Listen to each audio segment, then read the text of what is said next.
Alright, we're going to show how to set up a web server using Apache in Windows. So first go to the Apache website, which is http://download.cgi. So we're going to scroll down and you're going to select the Win32 binary without crypto in this case.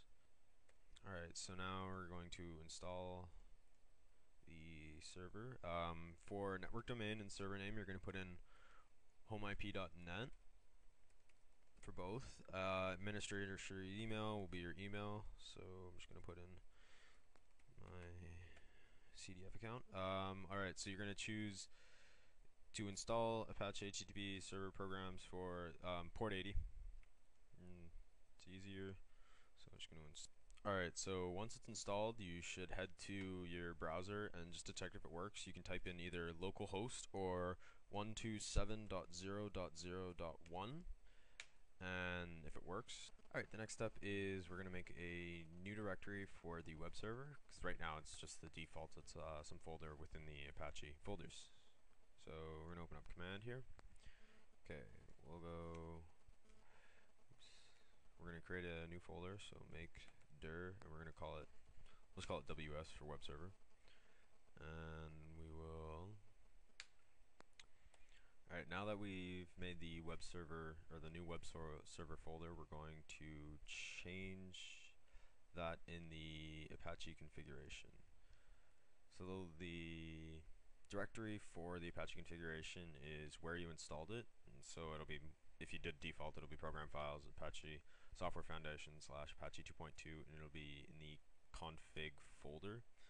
The file we want to open is httpd.config. Alright, and there are 3 lines you want to change. It'll be about a third of the way down. It'll be document root. You want to change this to document root C, and we're going to change this to whatever folder that you made, and we're going to comment out the previous line and save it. The next one is going to be a couple lines down. It'll be, I'll say directory, and it'll give you the same directory as what the original document root was. So we're going to put in directory CWS, and the last line we're going to change is another 20 lines down from that previous one. It's going to be allow override. We're going to change this from all, or from none, sorry, to all. Alright, now I've moved a file, music file into the web server folder, web server root. So what we're going to do now is restart the server. Okay, and we're going to go back to the browser, and when you refresh, you'll notice that you will see the file just as a list. If you had multiple files, it would just be a list. So if you click it, it'll download. Alright, so now we're going to just add a password protection on the web server. So the next thing we're going to do is we're going to change the directory